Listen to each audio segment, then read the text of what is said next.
Hi dear students, इस video में हम लोग डिस्कस करेंगे यूपी बोर्ड क्लास 12th का चैप्टर नंबर 1 का न्यूमेरिकल।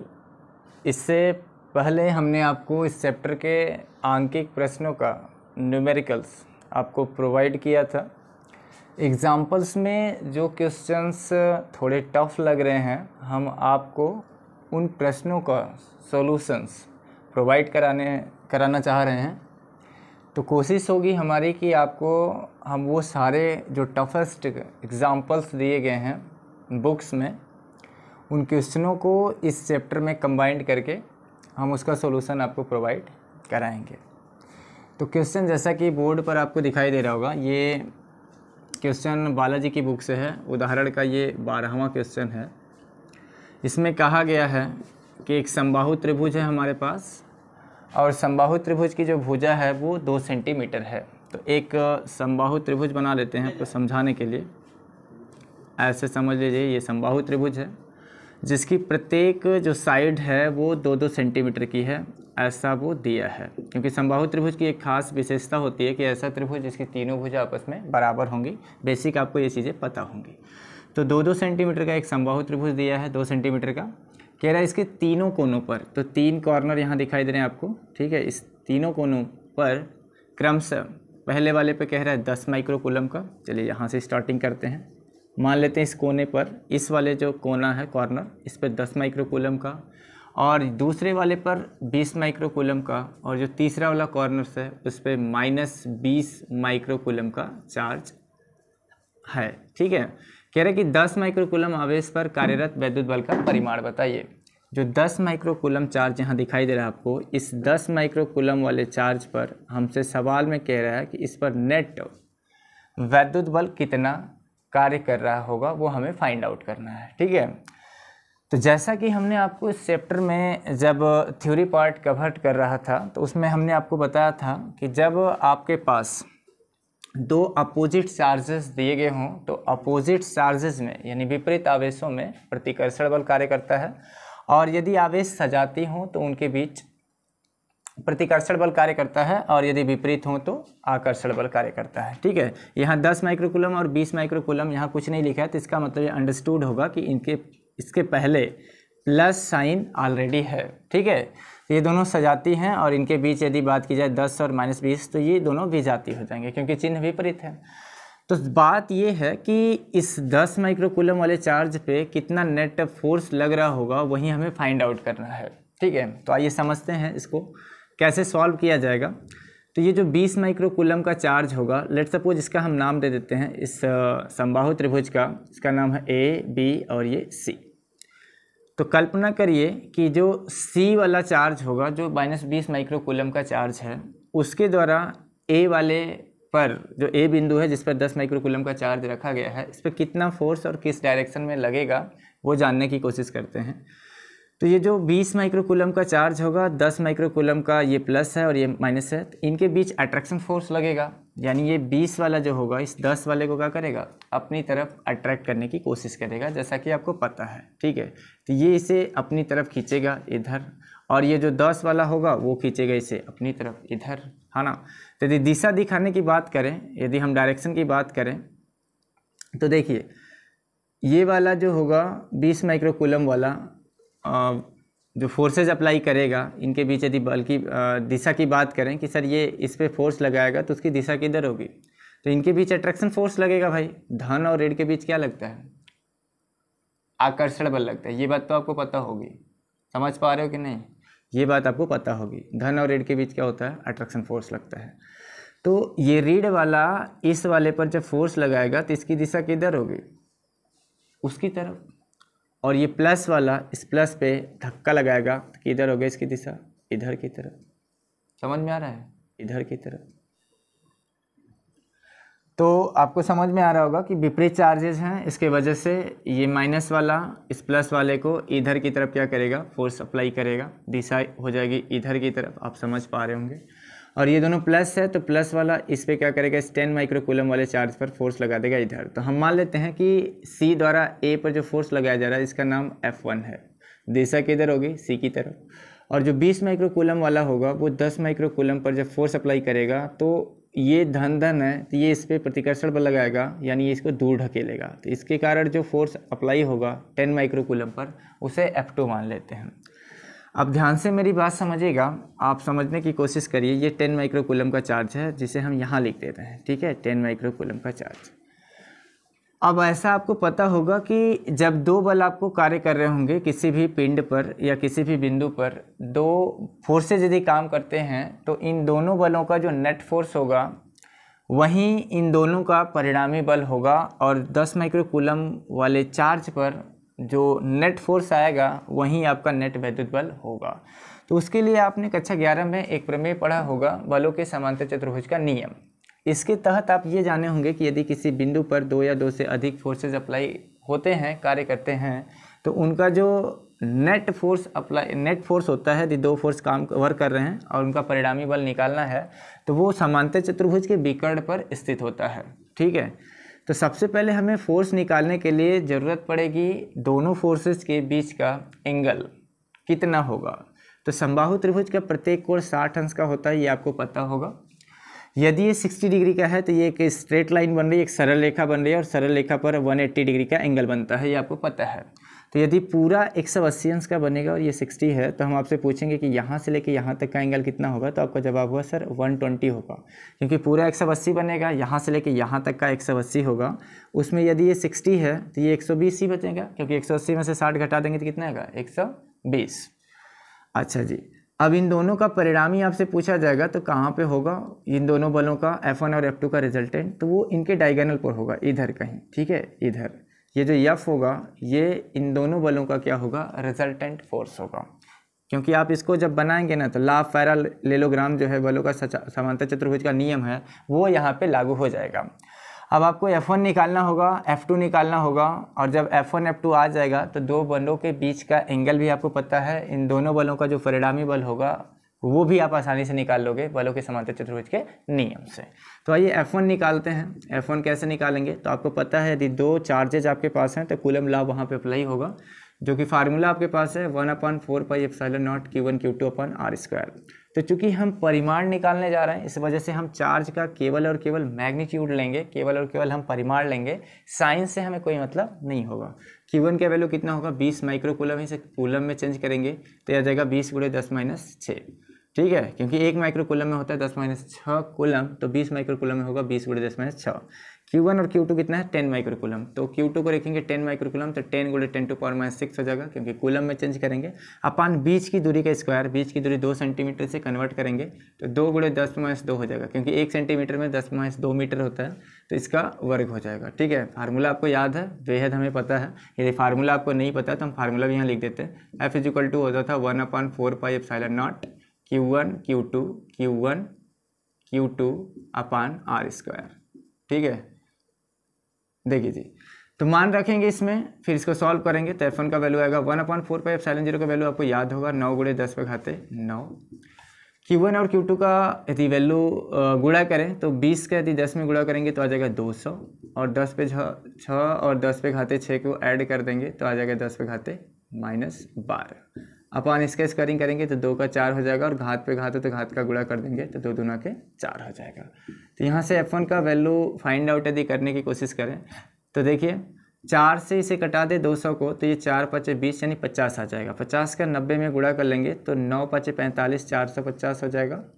और आपको घातों का हिसाब करें तो जो 10 पर ऋण 4 घात है ये ऊपर जाएगा तो 9 में जुड़ जाएगा, 9 × 4 = 13, 13 में से 12 जाएगा तो कितना आ जाएगा 10, यानी मोटे मोटे तौर पे यदि बात करें तो ये आ जाएगा 4500, कितना 4500 न्यूटन। ये किसका वैल्यू आ रहा है, ये F1 आ रहा है। कौन आ रहा है, F1।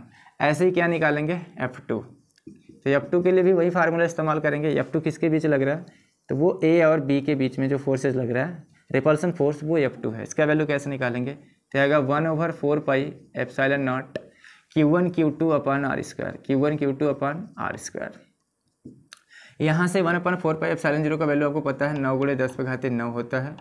Q1 का वैल्यू सवाल में देखें तो 10 माइक्रोकूलम है, जिसे कन्वर्ट करेंगे कूलम में तो 10⁻6 आ जाएगा, सॉरी 10 × 10⁻6 हो जाएगा। और दूसरा 20 माइक्रोकूलम दिया है, इसको हल करेंगे तो 20 × 10⁻6 हो जाएगा। अपन बीच की दूरी का वर्ग करें तो 2 सेंटीमीटर है, इसको मीटर में कन्वर्ट करेंगे तो 2 × 10⁻2 का होल स्क्वायर हो जाएगा। ठीक है, यहाँ से और सॉल्व करेंगे तो F2 का वैल्यू आ जाएगा 20 में 9 का गुणा करेंगे तो 2 9 18 180 हो जाएगा। और घातों का हिसाब यदि कर लें 20 में 9 का करेंगे तो 2 9 18 180 और एक 10 भी बचा है तो उसको करके 1800 कर लेते हैं। और घातों का हिसाब कर लेते हैं 9 और ये 6 6 12। ठीक है, तो 10 पे घाते 9 गुणे 10 पे घाते -12। आप नीचे बातचीत करें तो ये आ जाएगा 2 का वर्ग 4 और 10 पर -2 दूना के 4। इसको पुनः हल करें तो 4 से इसे कटाएंगे यदि 1800 को तो 4 चौको 16 बचेगा 2 20 4 5 20 450 आ जाएगा। और यहाँ 9 4 13, 13 में से 12 घट जाएगा तो 1 आ जाएगा, यानी यहाँ पे भी आएगा ये 4500 न्यूटन। यानी यहाँ से आप एक नीचे तो थोड़ा जगह का अभाव है इसलिए यहाँ समझते हैं। हाँ देखो जी, तो F1 और F2 आप देख पा रहे हैं दोनों बराबर आ रहे हैं। F1 भी 4500 न्यूटन आ रहा है, F2 भी 4500 आ रहा है। इस बात का मतलब जब हम नेट फोर्स निकालेंगे, इन दोनों का जो परिणामी फोर्स F निकालेंगे तो वहाँ पर हम F1 F2 का वैल्यू नहीं रखेंगे, F1 F2 को हम F मान लेंगे। ऐसा क्यों? ऐसा इसलिए क्योंकि जब 4500 का स्क्वायरिंग करना पड़ेगा तो थोड़ी बड़ी क्वांटिटी आ जाएगी, इसलिए हम थोड़ा होशियारी दिखाएंगे। हम F1 और F2 को मान लेंगे किसके बराबर? F के बराबर, क्योंकि दोनों बराबर हैं। बाद में फिर उसका वैल्यू 4500 रख देंगे। ठीक है, तो नेट F जो निकालेंगे उसके स्थान पे हम एक फार्मूला ऐसे अप्लाई कर देते हैं यहाँ पे, क्योंकि नेट निकालने का सूत्र होता है यदि दो फोर्सेज आपके दिए पास हैं उनका परिणामी फोर्स निकालना, तो आप पढ़े होंगे F इज इक्वल टू होता है F1 का स्क्वायर प्लस F2 का square plus 2F1 F2 cos of theta. ये फार्मूला होता है दो बलों के परिणामी बलों का परिमाण निकालने का। ठीक है, यहाँ से आप F नेट निकाल सकते हैं। देखिए तो F नेट कैसे निकालेंगे आप? F1 और F2 चूँकि बराबर हैं, दोनों 4500 न्यूटन है, तो हम जो परिणामी बल है उसे F डैश मान लेते हैं और F1 F2 को F मान लेते हैं। तो यहाँ भी रख देंगे F स्क्वायर, F2 के स्थान पर भी F स्क्वायर रखेंगे और 2 इंटू F1 F2 जो है वो भी F के बराबर है, तो F1 भी F और F2 भी F होगा। और कास ऑफ थीटा, कास थीटा कितना दिया? 120, 120 अंश है ना F1 और F2 के बीच का कोण, तो यहाँ रखेंगे कास 120 अंश, कास 120 अंश। अब कास 120 का वैल्यू निकालना होगा सवाल में आपको, तो आप कक्षा 10 में टेक्नोमेट्री पढ़ के आए होंगे। कास 120 का वैल्यू निकालने के लिए इसे कैसे सॉल्व करेंगे? तो जैसा कि आप यहाँ देख पा रहे हो, मेरे पास जगह नहीं था इसलिए इस चीज़ों को इरेज कर दिया है और हम यहाँ पे लिख देते हैं कि हमारा जो F1 आया था, जो F1 का वैल्यू था वही वैल्यू F2 का भी था और ये दोनों 4500 न्यूटन थे। ठीक है, तो यहाँ से हम F नेट निकाल रहे हैं। F dash is equal to F1 और F2 बराबर है तो F स्क्वायर हो जाएगा 2F स्क्वायर प्लस यहाँ से बात करेंगे तो 2F स्क्वायर इंटू कास 120। अब जिसे नहीं आता देखो टेक्नोमेट्री से बताते हैं 120 का वैल्यू कैसे निकालोगे। तो कास 120 को आप लिखोगे 90 प्लस 30, लिख सकते कि नहीं? कास 120 को हम लिख सकते कास 90 प्लस 30, और कास 90 प्लस 30 किस क्वाड्रेंट में है, किस चतुर्थांश में है? तो जवाब होगा दूसरे चतुर्थांश में है। यदि ये दूसरे चतुर्थांश में है तो 90 के साथ निष्पत्ति बदलती है, ऐसा आपको पता होगा। तो 90 के साथ यदि निष्पत्ति बदलती है तो कास दूसरे क्वाड्रेंट में, दूसरे चतुर्थांश में नेगेटिव होता है और कास किस में बदलता? साइन में। तो कितना देगा? ये देगा माइनस साइन 30, और साइन 30 का वैल्यू कितना होता है? 1/2, तो कितना आ जाएगा? -1/2। तो आई होप कि आप समझ पा रहे हैं कास 120 का जो वैल्यू आएगा वो कितना आएगा? -1/2। यहाँ कितना लिखना पड़ेगा हमें? -1/2, -1/2। अब यहाँ ध्यान से देखो, 2 से 2 कैंसिल हो जाएगा और ये प्लस इंटू माइनस क्या आ जाएगा? माइनस। तो F dash is equal to आ जाएगा 2F स्क्वायर माइनस का F square, 2F square minus F square. तो 2F स्क्वायर में से F स्क्वायर घटेगा तो रूट में आएगा F स्क्वायर, और F स्क्वायर का वर्गमूल निकालेंगे तो क्या आएगा? F। और F का वैल्यू आपने सवाल में जो देखा था, चूँकि आपने F1 F2 को क्या माना है? F के बराबर माना है, और जो F का वैल्यू आ रहा है वो कितना आ रहा है? 4500 न्यूटन आ रहा है। तो जो परिणामी फोर्स एक्ट करेगा, जो नेट फोर्स कार्य करेगा 8 पॉइंट ए पर, जिस पे 10 माइक्रोकूलम का चार्ज रखा है, इस पर कितना फोर्सेज लगेगा? तो जवाब होगा 4500 न्यूटन। क्योंकि बल एक सदिश राशि है, बल कैसी है? एक सदिश राशि है, तो इस पे जो फोर्स लगेगा, जो नेट फोर्स लगेगा 4500 न्यूटन का, यदि आपसे पूछा जाए कि सर आपने परिमाण तो बता दिया कि जो 10 माइक्रोकूलम का चार्ज है उस पर 4500 न्यूटन फोर्स लगेगा, बट उसकी डायरेक्शन किधर होगी, उसकी दिशा किधर होगी, दिशा भी तो जानना जरूरी है। तो ये जो आपको दिखाई दे रहा है ये वाला नेट फोर्स है जो 120 डिग्री पर वर्क करेगा, उसकी दिशा होगी इस तरफ, है ना, ऐसा दिशा होगी 120 अंश के कोण पर। अब ये 120 तो होगा नहीं, ठीक है, ये 60 है तो 60 और लेंगे तो थोड़ा सा टिल्ट होगा। तो ये कुल मिला जुला के जो आपका BC होगा, ये BC दिखाई दे रहा है समबाहु त्रिभुज का, इसी के समांतर ये वर्क करेगा, है ना। जो बल होगा उसकी दिशा होगी BC के समांतर। किसके समांतर? BC के समांतर। आई होप आप समझ पाए होंगे कि कैसे जब नेट बल निकालना होगा तो उसे कैसे आप सॉल्व करेंगे। ठीक है, नेक्स्ट क्वेश्चन देखते हैं। क्वेश्चन नंबर 13 होगा, ये बालाजी की बुक में क्वेश्चन नंबर 13वां है। इसमें लिखा है कि चित्र में भुजा ए वाले वर्ग के चारों कोनों पर ABCD में से प्रत्येक पर आवेश Q रखा है। जैसा कि आप फिगर में देख पा रहे हो, एक वर्ग है ABCD जिसमें प्रत्येक कोने पर Q आवेश रखे हैं। तो आई होप आप समझ पा रहे होंगे कि ये जो Q आवेश है इसका मतलब सब के सब धन आवेशित हैं। ठीक है, प्लस नहीं लिखा है तो इनके आगे आप मान सकते हैं कि सब क्या है, धन आवेश है। कह रहा है D पर रखे आवेश पर लगने वाला बल ज्ञात कीजिए। जो ये पॉइंट D दिखाई दे रहा है आपको, इस पर नेट वैद्युत बल निकालना है कि कितना फोर्स यहाँ D पर एक्ट कर रहा है। तो आइए समझते हैं इसको भी फिगर की मदद से, कैसे इसको ब्रेक करेंगे, कैसे इसको निकालेंगे। तो उसके लिए हमें इसे कुछ तोड़ना ताड़ना पड़ेगा। तोड़ना ताड़ना का मतलब इस दिए गए सवाल का थोड़ा सा पोस्टमार्टम करना पड़ेगा। ठीक है, तो देखते हैं कैसे इसको सॉल्व करेंगे, इसका पोस्टमार्टम करते हैं। तो D बिंदु पर नेट चार्ज निकालने के लिए सबसे पहले आपको पता करना पड़ेगा कि इस D पॉइंट पर कितने ऐसे पॉइंट्स हैं, ऐसे कितने चार्जेस हैं जो यहाँ पे फोर्स अप्लाई करेंगे। तो D पॉइंट पर आप देख पा रहे हैं C द्वारा, जो C पर भी चार्ज रखा है Q, ये भी D पर लगाएगा फोर्स। अब ये दोनों के दोनों सजातीय आवेश हैं, क्योंकि ये भी प्लस है और ये भी प्लस है, तो जाहिर सी बात है कि C वाला इस D वाले पर रिपल्सन फोर्स लगाएगा। किधर की तरफ? इससे दूर, इधर। तो लेट सपोज हम इसको नाम दे देते हैं C वाले के द्वारा। जब D वाले पर फोर्स लगाया जाएगा तो FDC आप लिख सकते हैं, या फिर यदि आप चाहें तो यदि ये बात समझ में नहीं है तो आप F1, F2, F3 भी मान सकते हैं, कोई तकलीफ तो है नहीं। ठीक है, तो हम मान लेते हैं कि C द्वारा इस D वाले पे जो फोर्स लगाया जा रहा है वो कितना है? F1 है। ठीक है, चूंकि D वाला भी C वाले पर फोर्स लगाएगा उधर की तरफ, लेकिन हमें कंसीडर नहीं करना है, C पर तो नेट फोर्स निकालने नहीं है, इसलिए D के द्वारा C पर लगाए गए फोर्स को हम कंसीडर नहीं करेंगे। ठीक है, तो हम क्या करेंगे, C द्वारा D पर जो लगाया गया फोर्स है उसे हम यहाँ पे कंसीडर कर लेते हैं, जो कि इधर होगा लेफ्ट हैंड साइड की तरफ। लेट सपोज उसका नाम हमने F1 दे दिया है। उसी तरह A द्वारा D पर भी फोर्स अप्लाई किया जाएगा, क्योंकि A पर भी जो चार्ज है वो प्लस Q है और B पर भी जो चार्ज है वो भी प्लस Q है। तो प्लस प्लस में क्या होता है? रिपल्सन। तो A वाला इस D वाले पर फोर्स लगा देगा दूर की तरफ, यानी इधर। ठीक है, लेट सपोज हम मान लेते हैं कि A द्वारा जो D पर फोर्स अप्लाई किया जाता है उसका नाम F2 है। A द्वारा D पर जो फोर्स अप्लाई किया जाता है उसे हम F2 मान ले रहे हैं। ठीक है, D वाला भी A पर लगाएगा दूर की तरफ A से, लेकिन हम उसे कंसीडर नहीं करेंगे क्योंकि नेट फोर्स सवाल में कहाँ पे मांगा है? D पर, इसलिए इसी A द्वारा D पर लगाए गए फोर्स को कंसीडर करेंगे। अब कुछ बच्चों का कहना होगा कि बस दो ही फोर्स इस D पॉइंट पे कंसीडर्ड होंगे। ठीक है, नहीं भाई, ये जो B वाला पॉइंट्स होगा जिस पे Q चार्जेज रखा है, ये भी तो D पर फोर्स अप्लाई करेगा। कहेंगे कैसे? क्योंकि जो B होगा इस पर भी Q चार्ज है और D पर भी Q चार्ज है, दोनों सजातीय आवेश हैं। तो ये B द्वारा इस Q पर भी फोर्स लगेगा, रिपल्सन फोर्स, क्योंकि ये भी प्लस है, ये भी प्लस है। तो कहेंगे सर दूरी का था पता तो है नहीं।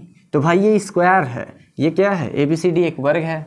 तो यदि B द्वारा इस D पर फोर्स अप्लाई किया जाएगा तो सबसे पहले तो हमें इनके बीच की दूरी चाहिए। चार्जेस तो दिखाई दे रहे हैं दोनों पर Q है, लेकिन बीच की दूरी का था पता नहीं है।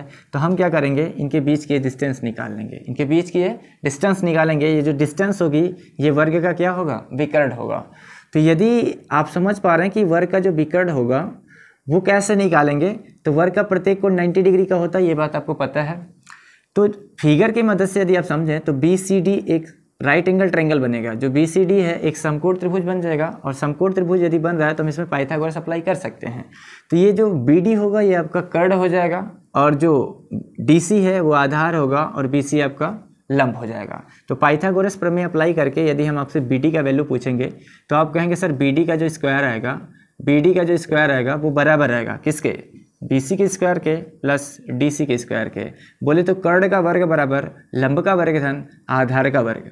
तो BC का वैल्यू सवाल में कितना दिया है? ये BC कितनी है? A है, तो A का स्क्वायर हो जाएगा, प्लस DC कितना है? ये भी A है, तो ये हो जाएगा A का स्क्वायर।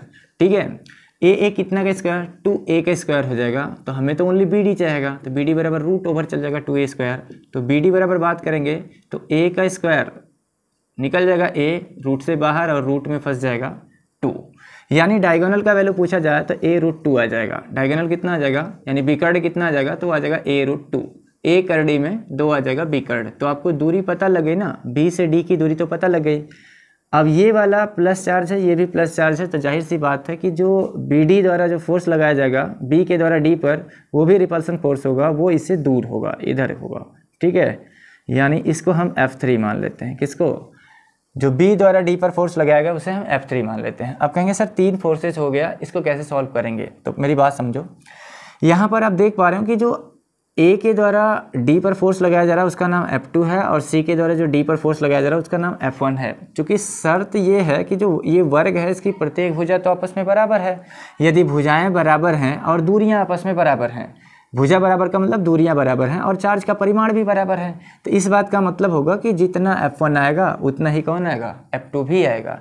जितना F1 आएगा मेरे भाई उतना ही कौन आएगा, F2 भी आएगा। नहीं विश्वास है तो ये निकाल के हम दिखा देते हैं आपको F1 F2 का वैल्यूज, है ना। तो यहाँ पे सॉल्व करते हैं, F1 और F2 का वैल्यू निकालते हैं। देखो F1 निकालोगे तो कैसे, F1 CD के बीच में बातचीत हो रही है, तो F1 इक्वल टू होगा 1/4 pi epsilon not Q1 Q2 upon R square. तो Q1 भी Q है, Q2 भी Q है, इस बात का मतलब होगा Q स्क्वायर अपान के बीच की दूरी का स्क्वायर, यानी A का स्क्वायर। तो यहाँ से F1 भी इतना ही आ रहा है, और यदि F2 आप निकालें तो वो भी आएगा 1/4 पाई एप्सिलॉन नॉट। F2 किसके बीच माने हैं, A और D के बीच में। तो यहाँ पे देख पा रहे हैं कि चार्ज क्या है, Q Q, तो Q गुणे Q स्क्वायर होगा अपान बीच की दूरी का वर्ग, यानी A स्क्वायर हो जाएगा, क्योंकि दूरी A है तो A का वर्ग A स्क्वायर होगा। तो आप देख पा रहे हैं कि F1 और F2 बराबर आ रहे हैं कि नहीं परिमाण में। तो हम मान लेते हैं ये दोनों किसके बराबर होंगे, F के। हम मान लेते हैं कि F1 F2 दोनों बराबर आ रहे हैं, जिसमें दोनों का जो मैग्नीट्यूड है वो इतना ही है। ठीक है, ये हमने मान लिया है। ओके, अब कहेंगे सर जो B द्वारा D पर लगाया जा रहा है वो फोर्स कितना है, जिसका वैल्यू F3 है। तो F3 निकालते हैं, ये अलग होगा, अलग इसलिए क्योंकि डिस्टेंस बदल गया है। तो इसका वैल्यू निकालेंगे कूलम्स लॉ से, फार्मूला होगा 1/4 pi epsilon 0 Q1 Q2 by R square. Q1 भी Q है, Q2 भी Q है, तो Q गुणे Q स्क्वायर अपान बीच की डिस्टेंस का स्क्वायर, ये है A√2 का स्क्वायर, A√2 का स्क्वायर। इसको A समझिएगा, ये 9 नहीं है, ठीक है, A है। इसका जब वर्क करेंगे तो यहाँ से F3 का जो वैल्यूज आएगा वो आएगा 1/4 pi epsilon not into Q का स्क्वायर अपान K हो जाएगा, A का वर्ग हो जाएगा और कड़ी में 2 का वर्ग 2 आ जाएगा, तो सीधे सीधे आ जाएगा 2A स्क्वायर। F1 F2 अपने निकाले और F3 भी निकाले आपने। अब देखें कि F1 F2 दोनों बराबर आ रहा है, तो पहले हम आपसे ये जानने की कोशिश करेंगे कि यदि F1 और F2 यदि बराबर हैं, F1 F2 यदि आपस में बराबर हैं मेरे भाई, तो इन दोनों का जो रिजल्टेंट होगा F1 और F2 का जो परिणामी होगा वो काम किधर करेगा, F1 F2 का जो रिजल्टेंट फोर्स होगा वो एक्ट किधर करेगा। तो आप कहेंगे सर इसका पैरेललोग्राम बना लीजिए आप, यानी समांतर चतुर्भुज बनाइए। F1 F2 का जो नेट फोर्स आएगा F1 और F2 का, वो काम करेगा F3 के ही डायरेक्शन में, यानी विकर्ण पर काम करेगा, इधर ही काम करेगा जिधर F3 है। तो इन दोनों का नेट फोर्स निकालने के लिए हमें इनके बीच का एंगल चाहेगा। किसके बीच का, F1 और F2 के बीच का एंगल चाहेगा। तो आपको एक बात पता है कि वर्ग का प्रत्येक कोण कितने डिग्री का होता है, 90 डिग्री का। वर्ग का प्रत्येक कोण कितने डिग्री का, 90 डिग्री का होता है। तो ये 90 है, तो शीर्षाभिमुख से ये भी कितना होगा, 90 डिग्री का होगा, क्योंकि भाई ये वाली लाइन और ये वाली लाइन एक दूसरे को इंटरसेक्ट कर रही है। तो दो रेखाएं यदि एक दूसरे को काटती हैं, दो तिर्यक रेखा एक दूसरे को काटती हैं, तो शीर्षाभिमुख कोण का होता है, आपस में बराबर होता है। तो यहाँ से ये 90 है तो ये भी कितना आ जाएगा, 90। यानी F1 और F2 के बीच जो नेट फोर्स आएगा, लेट सपोज हम उस नेट फोर्स को जो F1 और F2 का परिणामी होगा उसे हम F डैश मान लेते हैं। क्या मान लेते हैं, F डैश। हम मान लेते हैं कि F1 और F2 का परिणामी क्या है, F डैश है, और कितने डिग्री पर, 90 डिग्री पर है। ठीक है, तो निकालते हैं F डैश का वैल्यू, यानी हम यहाँ पे सॉल्व करते हैं। F1 और F2 का जो परिणामी है उसे F डैश माना है, तो ये कितना फोर्सेज अप्लाई कर रहा है इन दोनों का रिजल्टेंट वो निकालेंगे। तो यहाँ लिखेंगे कि माना F1 व F2 का परिणामी F डैश है। ठीक है, तो F डैश कैसे निकालेंगे मेरे भाई, जब दो फोर्सेस दिए गए हैं तो उनका रिजल्टेंट निकालने के लिए हमारे पास सूत्र वही होगा, F is equal to F1 square plus F2 square plus 2 F1 F2 का सब थीटा। तो आप समझ पा रहे हैं, F1 भी सवाल में हमने माना है F1 और F2 आपस में बराबर हैं, और किसके, F के। तो F1 के स्थान पर भी लिखेंगे F का स्क्वायर, F2 के स्थान पर भी लिखेंगे F का स्क्वायर, प्लस होता है 2 F1 F2। तो F1 भी F है और F2 भी F है, into cos of theta. Angle कितना है बीच का 90, तो cos कितना रखेंगे 90, और cos 90 का वैल्यू कितना होता है 0, cos 90 0, तो ये पूरा हो जाएगा 0। तो यहाँ से एफ डैश का जो वैल्यू जाएगा वो एफ स्क्वायर 2f² आ जाएगा। इसका स्क्वायर रूट निकालेंगे तो एफ बाहर आएगा, रूट में 2 फंस जाएगा। यानी आप समझ पा रहे होंगे कि जो F1 और F2 का रिजल्टेंट फोर्स आ रहा है वो F√2 न्यूटन आ रहा है। यदि हम F का डाटा रख दें, F का वैल्यूज़ रख दें, तो F1 और F2 आपस में बराबर हैं, जो कि F के बराबर है, और उसका वैल्यू जो है वो आपके पास इतना है। कितना भाई? F का मान है मेरे भाई 1/4πε0 Q² ये तो F का वैल्यू था, और लगे हाथ क्या आएगा √2। तो आप समझ पा रहे हैं कि F1 और F2 का जो रिजल्टेंट फोर्स आ रहा है वो इधर ही की तरफ काम कर रहा है, इधर ही बोले तो F3 के ही डायरेक्शन में काम कर रहा है, और इसका जो परिमाण आ रहा है वो इतना आ रहा है। अब कहेंगे सर F3 भी इसी डायरेक्शन में है, जिधर F डैश है उधर ही F3 भी है। तो आपको एक बात पता होगी कि यदि दो फोर्सेस हैं, जो कि फोर्स का सदिश राशि है, और यदि दो फोर्स एक ही डायरेक्शन में वर्क करते हैं तो उनको आपस में क्या करते हैं, जोड़ देते हैं। एक ही दिशा में है तो जोड़ देते हैं। तो हम मान लेते हैं कि F डैश और F3 का जो रिजल्टेंट फोर्स होगा, अभी आंसर नहीं आया है क्योंकि अभी तो दो फोर्स एक ही डायरेक्शन में काम कर रहे हैं, तो इन दोनों को भी जोड़ना पड़ेगा तभी रिजल्टेंट आएगा। तो हम मान लेते हैं कि F डैश और F3 का जो परिणामी फोर्स होगा वो कुछ और होगा। Let suppose F double dash मान लेते हैं, ठीक है। तो यहाँ हम लिखेंगे कि जो F डबल डैश आएगा वो F डैश प्लस F3 के बराबर आएगा। क्यों ऐसा क्यों किया हमने? क्योंकि F3 और F डैश दोनों एक ही डायरेक्शन में हैं, इस वजह से इन दोनों को क्या करेंगे, ऐड कर देंगे। तो अभी हमने F डैश का वैल्यू निकाला था, जो कि 1/4πε0 Q²/A² प्लस F3 का वैल्यू हमने पहले ही निकाल लिया सवाल में, ये आया है 1/4π, यहाँ प्लस है। F3 का वैल्यू है 1/4πε0 इंटू Q²/2A², ठीक है। तो यहाँ से कुछ चीज़ें कॉमन हो रही है, जो कॉमन होगा उसे कॉमन ले लीजिए और यहीं आपका नेट आंसर आएगा। तो यहाँ से आप देख पा रहे हैं 1/4πε0 और Q²/A² टेकन कॉमन, ठीक है, यानी कॉमन ले सकते हैं। तो यहाँ से बचेगा √2 बच जाएगा, और यहाँ से बच जाएगा 1/2। यहीं आपका इतना न्यूटन आएगा, ये आपका फाइनल आंसर आएगा, ठीक है। तो ऐसे सवालों को ऐसे पोस्टमार्टम करते हैं, चाहे वो वर्ग हो, चाहे घन हो, घनाभ हो, कुछ भी हो, ऐसे सॉल्व करते हैं, ठीक।